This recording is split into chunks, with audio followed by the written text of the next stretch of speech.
office is known throughout the state as being one of the most hardworking, just incredible offices that is doing all of the work that needs to be done around leadership for Democrats in California. I know you've been pulling out like 100 students, high school students, college students. That's what this is about. Let's hear it from students. In fact, I was with the president. He did an event for me in San Francisco a few days ago, and then we had the rally at USC a couple of days ago here, over 30,000 people. I'm sure many of you were there. And we were reminiscing that during the election and that process, I went and campaigned out in Iowa that week between Christmas and New Year, and I walked into the campaign headquarters, and I was very confused because there were all of these kids, these students, lined up around the periphery of the office, and they were just sitting down, and their laptops were open. And I'm like, what's going on? Why aren't they working? And they were working. What they were doing is they were taking that great grassroots movement to the next step of the netroots movement and organizing America and doing the voice that we do uniquely as Democrats, which is being a voice for everyone who has a right to be heard. And as the leadership of our party, all of us in this room have been doing the critical work and have committed ourselves to the next 9 days of doing the critical work of turning out this Democratic slate. I've been doing churches this morning with Jerry and Gavin and Barbara and Tom Torlakson and the whole slate, and we have been out there talking with folks who need to be heard and want to be heard about the fact that their voice matters and their vote will matter when they go to the polls.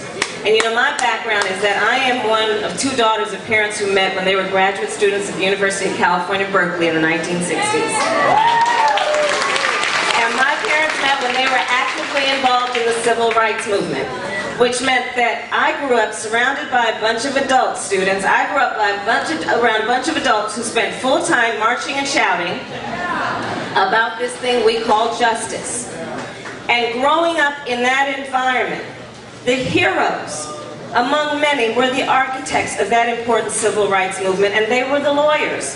It was Thurgood Marshall and Charles Hamilton Houston and Constance Baker Motley, who were taking the skill of this profession of law and translating the passion in the streets to the courtrooms of our country, and doing the important work of reminding folks who unfortunately needed to be reminded of that great promise we articulated in 1776. Which is that we are all and should be treated as equals. And when we talk about the fundamental tenets of who we are as a party, it has always been about that fight for equal rights, for civil rights, for equal access to education, to marriage, to health care, to education, and all of the things that we know everyone should be equally entitled to receive. And as we go into this election, in just the 9 days, we are going to be making some important decisions that will impact at least the next 8 years of our lives.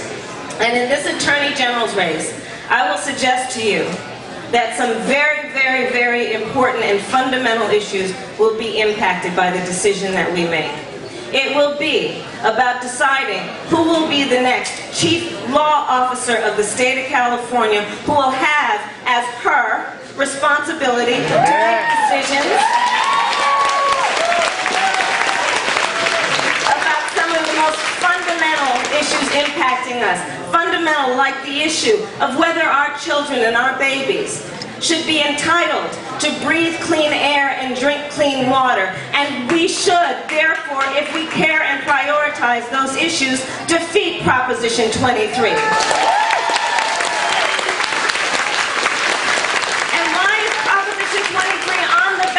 Well, first, let's follow the money. It's being funded by a bunch of Texas oil companies, including Valero. You want to know who took a check in this campaign cycle from Valero? My opponent. Let's talk about why outside interests are funding a measure in California. Why do they have their fingers in our business? Why? Because what they know is what we know. So goes California, goes the rest of the country.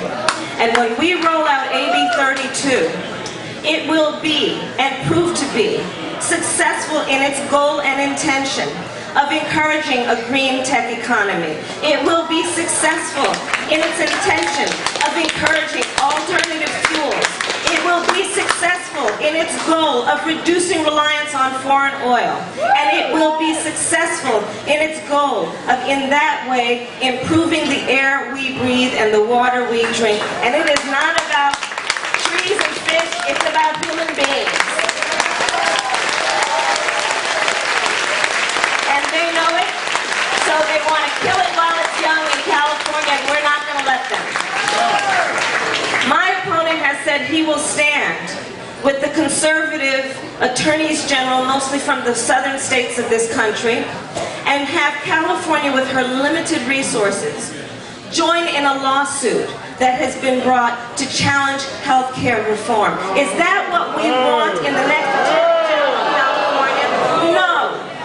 Because one must take on these positions, and I know it in my second term as the chief elected law enforcement officer of a major city in this country. We take on these positions in the public trust, and it must be to do the work with the best intentions of those we serve in mind. And is not health care reform just that? Long awaited, much needed, to make sure that all people have access to affordable health care.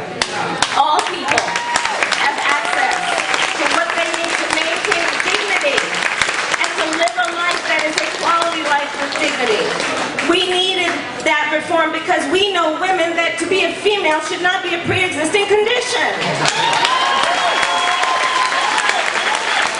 And that's what that was about. But my opponent would stand and challenge that. I will tell you other issues are relevant to this race for Attorney General. I would suggest one of the biggest problems, one of the most broken systems we have in California that can be fixed is our criminal justice system. And there must be reform.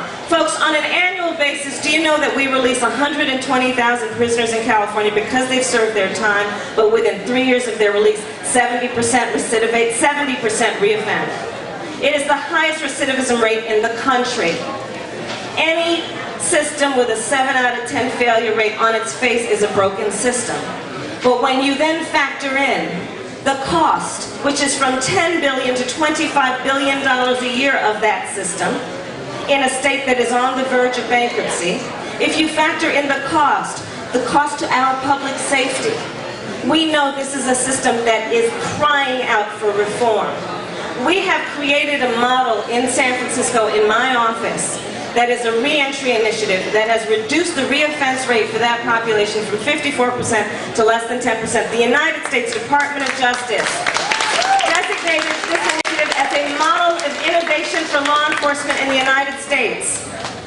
My opponent at the Republican convention, however, calls my approach radical.